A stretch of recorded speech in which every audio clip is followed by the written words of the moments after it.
Salut les amis, bienvenue dans ce nouveau numéro. Ici on est à l'emplacement de la future ruchette qu'on a divisée hier, pas plus tard qu'hier. Donc je vais la poser ici. Autre sujet à aborder, c'est la récolte de propolis. D'ailleurs entre temps j'ai regardé la méthode pour le faire. Je pense pas que j'ai utilisé la meilleure méthode qui soit, ou je l'ai pas. Enfin on va voir ensemble comment le faire parce qu'il manque 2-3 éléments quand même pour que ce soit plus optimum en termes de récolte. Peut-être qu'on verra aussi si les housses sont suffisamment léchées pour pouvoir les stocker, les retirer définitivement. Aussi, point météo. Il fait beau, c'est bien. Mais par contre, c'est pas bon pour la faune et la flore. Il fait trop beau, trop chaud. Depuis mai, avril, c'est trop tôt. Et puis trop longtemps. Il faut qu'il pleuve. C'est indispensable. Donc tôt ou tard, on va être un cours de ressources. Les abeilles n'auront plus de ressources. Enfin, il n'y a pas que les abeilles, hein, c'est toute la faune également. Et du coup, moi, je change pas d'avis. C'est pas en 24 heures non plus qu'on peut se faire un avis, mais je change pas d'avis. Je continue à programmer ma récolte pour fin juin, peu importe, même si j'arrive pas à avoir la floraison, la mielée des châtaignes. Pas des marronniers, hein, parce que les marronniers, ça s'est déjà fait bien avant. Je parle de la floraison des châtaignes qui vont se faire à peu près fin juin, ou même peut-être que c'est tellement précoce en ce moment, peut-être qu'il y aura déjà de la floraison dessus et que j'en aurai. Mais tant pis, peu importe. Moi, ce qui m'importe, c'est d'avoir des ruches qui soient bien préparées pour l'hiver, et je reparlerai ça dans d'autres épisodes. La préparation hivernale, c'est vraiment un grand sujet et c'est un incontournable enfin, j'insiste peut-être pas suffisamment, mais c'est ce qui vous prépare à avoir de bonnes ruches pour l'année d'après. J'y reviendrai.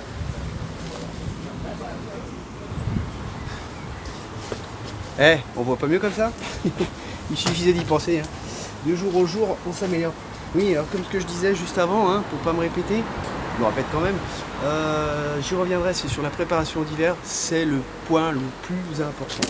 Donc, poursuivons sur les sujets, sur cette fameuse grille à propolis. Ça s'appelle bien une grille à propolis. Vous voyez que ça n'a pas du tout fonctionné, c'est normal. En fait, il faut créer un courant d'air, et c'est à partir de ce moment-là où elles vont commencer à colmater et à mettre de la propolis comme ici. Là. Ici, il va y avoir des courants d'air, donc du coup, elles touchent ces petits trucs qui restent. Et donc on va le repositionner, on le reverra un peu plus tard comment je vais pouvoir créer un courant d'air pour leur satisfaire. Là d'abord, il faut d'abord que je visite cette ruche qu'on a vue hier. Enfin, je ne vais pas la visiter, c'est juste intervertir ou réorganiser des cadres de cire gaufrée, parce que celle-ci m'a servi, elle m'a été utile pour faire ma division. D'ailleurs, je m'aperçois qu'elle commence à être bien remplie cette housse. Ouais, ça commence à être bien rempli. Hein. Ouais, ça commence à être bien rempli. Mais j'hésite à mettre une autre housse. Je pense que c'est encore un peu trop tôt. Je peux me donner un peu plus de temps. Alors.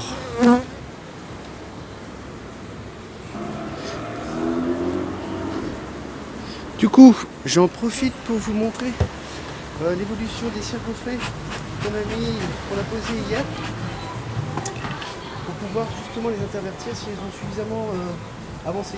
Et ça fait à peine moins de 24 heures que je les ai posées. Regardez le résultat. Bon, je ne vais pas trop m'écarter de la ruche là. Du coup, c'est pas plus mal d'avoir positionné la caméra autrement.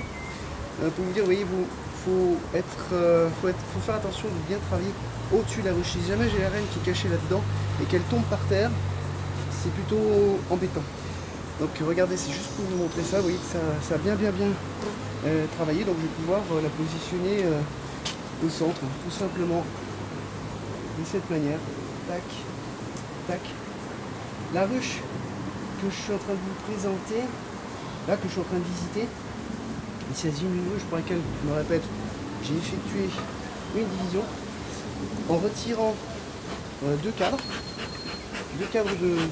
de couvain, enfin non, un cadre de couvain et un cadre de pollen. Et là il ne reste plus qu'un cadre de pollen. Et là c'est la destination certainement pour avoir du couvain. Là je fais l'espace, c'est bien. Alors pour le deuxième cadre, vous voyez, j'en ai mis deux. Hein. Vous voyez la rapidité à laquelle ça a été construit. Donc là on est quasiment en phase finale. Donc du coup ça me permet de renouveler. Mais vous pouvez vous en rendre compte de vous-même. J'ai 1, 2, 3, 4 de demi-double. Après rien ne m'empêchera de pouvoir répartir 1 ou 2 cadres dans l'autre ruche. Et là j'ai que du 2020, ensuite ça c'est du 2018, le vert c'est du 2019.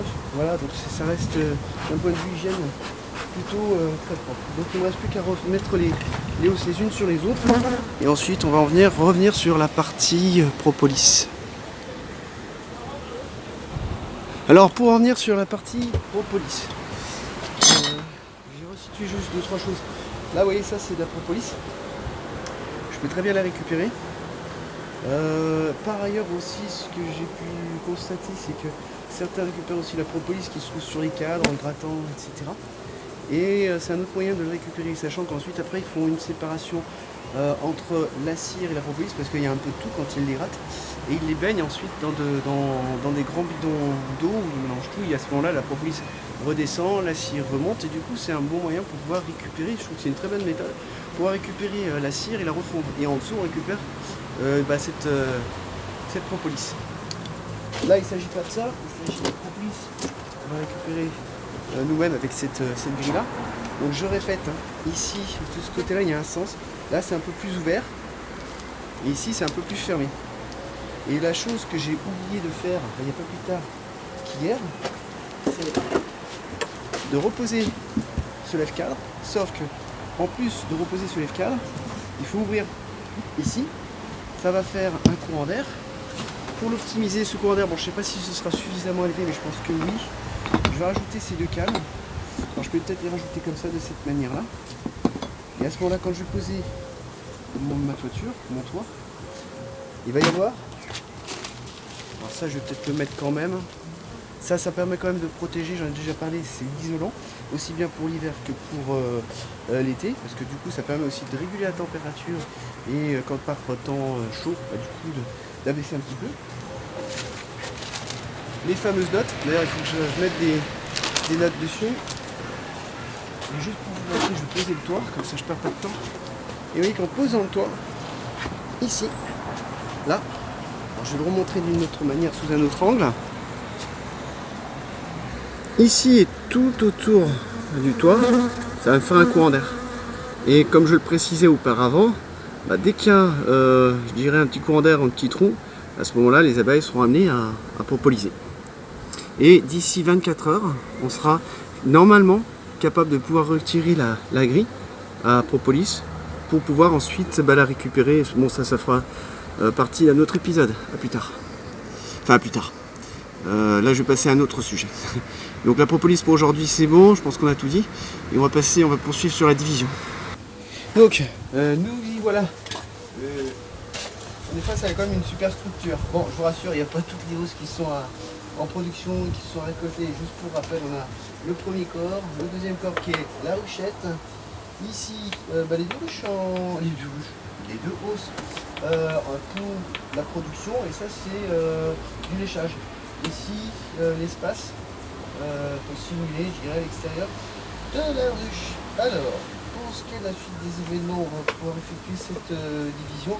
Et j'en reviens là encore à la météo, il fait vraiment anormalement chaud, hein. On est en plein mois de juin maintenant, enfin pas complètement plein, on est plutôt au 1er juin exactement. Et il fait des températures quand même assez lourdes, c'est comme ça, hein. C'est la nature, la nature oui non. Mais c'est pas ce qu'il y a de mieux pour ce qui nous attend pour le futur si ça continue comme ça. Donc soyons vigilants. Alors, nous y voilà. Là, je retire cette hausse. Hop là. Déjà pas mal pleine. Là, on retrouve la ruchette. Alors, ce que j'ai fait avant d'ouvrir, j'ai quand même un petit peu enfumé. Un petit peu...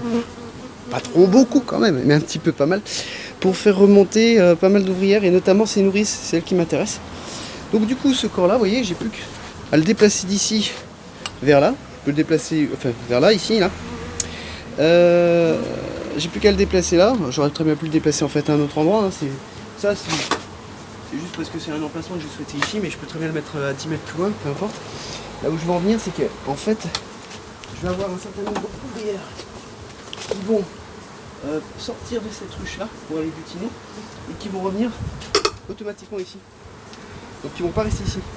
La seule chose que je vais conserver comme colonie là-dedans, en termes d'ouvrières, ce seront essentiellement des nourricières. Vous voyez que c'est quand même pas mal plein. Alors après, dans tout ça, bien entendu, il y a aussi des butineuses, hein, comme j'avais dit.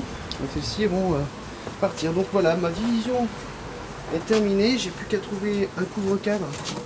Et ça ne va pas, ça. Ouais, je disais hier qu'il fallait être prêt à avoir tout le matériel sur soi. Bravo. Voilà un bel exemple. Si j'ai ce qu'il faut. En fait, ça, hop, j'ai plus qu'à le retirer. Vous voyez, ça c'est mon fameux chasse-abeille. Hop. Après, bon, il y a quel que soit le côté, le sens ou d'un autre, je peux le mettre comme ça ou comme ça, peu importe, ça change pas grand-chose. Ici, j'ai mon fameux bouchon. Mais par rapport à ce que je disais, j'ai pas mal insisté lourdement par rapport à la météo. Cette fois-ci, exceptionnellement, j'ai décidé de leur apporter du nourrissement, du sirop, tout simplement du sirop. Juste une remarque, alors pour la colonie mère où je viens de retirer donc la ruchette, celle-ci, oui, qui a toujours cette grille à reine, donc du coup, la reine est toujours dedans. Donc le gros avantage pour créer ce genre de division là que je suis en train de finaliser, le gros avantage c'est que vous n'avez pas de recherche ou l'ennui de rechercher une reine pour éviter qu'elle se retrouve là-dedans ou quoi que ce soit. Parce qu'il existe une multitude de méthodes de division et à un moment donné il y a on a besoin de chercher la reine pour soit la récupérer, soit ne pas la récupérer. Sur cette division, pas de souci par rapport à ça, c'est l'un des gros avantages. L'inconvénient, bien entendu, c'est beaucoup de manipulation, beaucoup de logistique, où il faut revenir 24 heures après. Donc, beaucoup de manipulation pour retirer les hausses s'il y a des hausses, c'est l'inconvénient. Donc je ne pense pas que les professionnels utilisent ce genre de méthode. Il se peut, hein, mais bon, c'est pas un reproche. Moi, je dirais juste, comme je le disais dans mon dernier épisode, c'est une méthode que je trouve vraiment bien en tant qu'amateur pour ne pas avoir à se soucier, ne serait-ce que cette recherche de reine et de pouvoir positionner où l'on veut la boîte. Ça, c'est vraiment un avantage. Alors, deux types de nourrissement. Il y a un nourrisseur comme ça, en plastique, avec plus ou moins une chicane et des espèces d'escaliers. En fait, les abeilles, du coup, arrivent par ici et peuvent grimper. Ça permet d'éviter qu'elles se noient. Et du coup, le liquide monte ici, puis descend au fur et à mesure. Et puis, un deuxième type de nourrisseur, je l'avais déjà présenté auparavant. Ce nourrisseur, comme ça, il existe aussi en plastique. Donc c'est la même chose en termes de processus pour la chicane. Ici, les abeilles arrivent par ce trou là. Ici, on met le sirop dans cette partie là. Et du coup ici vous avez une chicane qui sert d'abreuvoir, donc pour éviter également que les abeilles se noient. C'est quelque chose que je pourrais peut-être montrer ultérieurement. Donc deux types de nourrissement aussi en liquide. Nourrissement sirop de stimulation, qui est plus pour stimuler la ponte de la reine, et le sirop de nourrissement. Donc sur le sirop de stimulation, il est coupé à 50, c'est du 50-50, il est donc coupé avec de l'eau, tandis que l'autre est plus concentré, donc c'est plus pour le stock.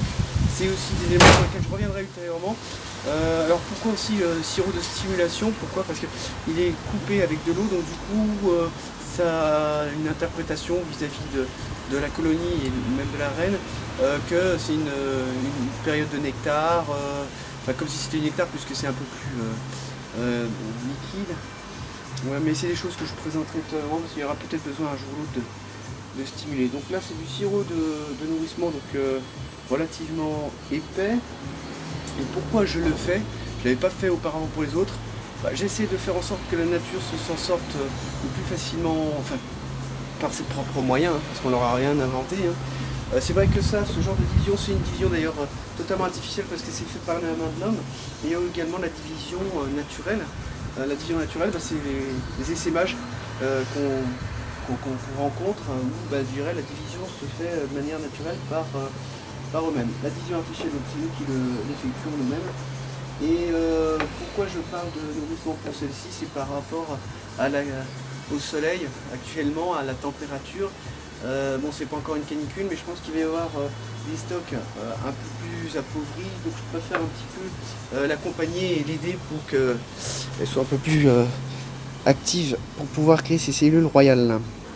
Alors, étape suivante, vous voyez le bouchon que j'ai mis ici. Hop, j'en fume. Ici, vous avez la partition, hein, je l'avais montré tout à l'heure. Donc ici, tout ça, normalement, c'est vide. Enfin, j'ai même un doute. Pourquoi je fais ça, c'est pour voir aussi... Ouais, c'est bon, c'est ça. Ici, c'est vide. C'est parce que je vais mettre mon chiffon pour obstruer un petit peu. Ah tiens, qu'est-ce qu'elle a eu? Non, c'est bon, ça va, tout va. Donc, j'ai plus qu'à mettre ça. Je dis plusieurs choses à la fois. Hein. Donc, il faut bien que je m'aperçoive que c'est au centre. Ok, est-ce qu'on voit? Ouais, vous voyez, c'est bien au centre. Donc là, je referme, du coup, ça évite à ce que les abeilles se retrouvent à l'intérieur. Alors, pourquoi je regarde ça, cet espace-là? C'est parce que je mettrai un chiffon pour obstruer un petit peu l'entrée, pour qu'elle puisse mieux se défendre en cas d'attaque, si l'attaque arrive. Alors, moi, exceptionnellement, j'ai un problème de sirop, parce que je suis un petit peu en rupture de stock. Il me reste du sirop de stimulation, vous allez voir qu'il est un peu plus liquide. Bon, je fais avec ce que j'ai, avec les moyens du bord. Vous voyez, juste ça, ce sera suffisant. Et encore, je trouve qu'il est... Non, c'est bien du sirop de stimulation. Ça. Bon, c'est pas grave, ça va quand même les aider. C'est mieux que rien du tout, mais c'était pas vraiment la chose à faire. Et pourtant, je suis en train de le montrer. Bravo, bravo. Alors aussi, j'ai pas parlé d'un autre nourrissement solide, on l'évoquera également. Nourrissement solide, il s'agit du candy. Il est solide, c'est des pains de sucre. Et ça, on le donne en hiver. J'y reviendrai bien entendu un peu plus en détail aussi. Par rapport au sirop, il y a différents types de sirop. Hein. Ça, on va les chercher chez les professionnels. On peut se confectionner soi-même. Je préfère pas le confectionner moi-même de crainte de me tromper dans les dosages et puis de les rendre malades parce que c'est quand même quelque chose qui vient de l'extérieur. Comme je l'ai précisé à maintes reprises, ce sirop-là, je le mets uniquement dans cette ruchette-là. Il est hors de question d'aller donner du sirop au moment où il y a des hausses. Et d'ailleurs, avant de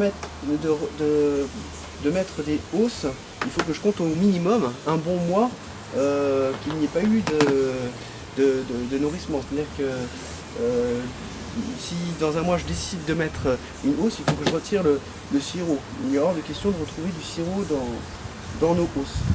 Voilà, je pense que j'ai fait le tour par rapport au nourrissement, je pense. Et je terminerai aussi par dire que au commerce, bien entendu, vous pouvez trouver différentes recettes, entre guillemets, de sirop. Il y en a des plus chères que d'autres, de moins bonnes que d'autres. Ça, c'est tout dépend de la performance, de ce que l'on veut faire, parce qu'il y a certains où ils mettent un peu plus de protéines.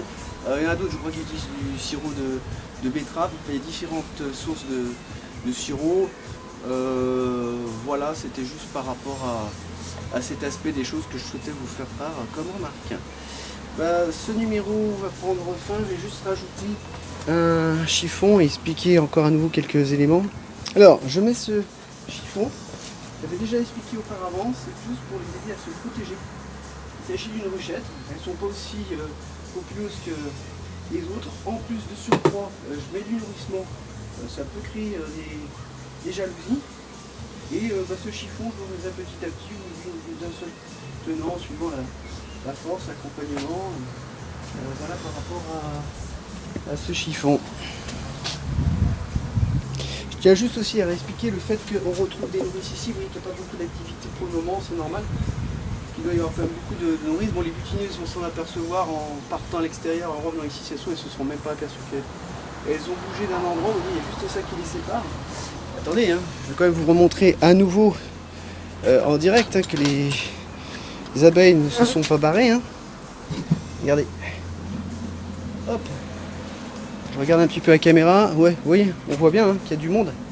Vous voyez, là, c'est une petite colonie, toute jeune, qui va bien se préparer pour pouvoir réaliser des cellules royales d'ici assez rapidement, en l'espace de quelques heures, ils vont s'apercevoir qu'il n'y a pas de cellule royale, il faut en créer une. Alors oui, si je voulais revenir par rapport aux nourrices, les nourrices sont passées d'un corps à un autre, enfin pas complètement, elles se sont réparties, parce qu'elles se sont aperçues qu'il y avait du couvain ouvert, quel que soit le stade, larve, œuf ou peu importe. Du coup, les nourrices sont attirées pour aller travailler sur ces différentes cellules pour pouvoir les nourrir, tout simplement. Et les nourrices, je répète, hein, les nourrices, elles ne sont pas encore sorties de la ruche, donc elles ne savent pas où se trouve actuellement leur ruche, l'emplacement. Donc du coup, ces nourrices-là, tôt ou tard, vont devenir des butineuses, et c'est à ce moment-là, au moment d'être gardiennes, elles vont faire leur premier envol autour de la ruche pour la repérer, et c'est à partir de là où elles vont faire que butiner. Et là, elles s'usent vraiment à la tâche, parce qu'il leur reste une vingtaine de jours jusqu'à ce que mort s'en suive, tout simplement. Et les butineuses sont capables aussi bien de décéder ici, on en trouve par terre un peu partout, bon, je nettoie régulièrement dans un souci de propreté, mais elles peuvent très bien aussi mourir directement en envol, ou enfin c'est pas ce que j'ai cru entendre, à l'extérieur, quoi, pas forcément directement ici. Du coup, enfin, l'épisode arrive à sa fin. Maintenant, je vais la laisser tranquille. Peut-être que d'ici 2 ou 3 jours, si j'ai le temps, ce serait d'inspecter s'il y a bien des cellules royales. Et s'il y en a beaucoup, à ce moment-là, de lui en laisser 2, 3. C'est amplement suffisant. Pourquoi ? Parce que si je lui en laisse plus, ça fait d'autant plus de travail, d'autant plus de ressources en activité. Donc ça permet d'être d'autant plus performant par rapport aux autres. C'est-à-dire d'avoir de bonnes cellules royales plutôt que d'en avoir en pagaille et des moyennes. Du coup, une fois que j'aurai fait ça d'ici, on va dire 3-4 jours, à ce moment-là, ce que je peux faire, c'est la laisser tranquille pendant 3 semaines, 1 mois, et à partir de là, faire une inspection, regarder si j'ai des œufs ou si j'ai tout simplement une reine. Le résultat attendu, en règle générale, ça marche quasiment à chaque fois, hein, ce que je fais comme méthode. Donc ce sera l'objet d'un prochain rendez-vous sur des épisodes beaucoup plus hardiment pour voir ensemble où se trouve la reine, la clipper, la marquer, et c'est reparti. Je vous dis à très bientôt, portez-vous bien, ciao ciao.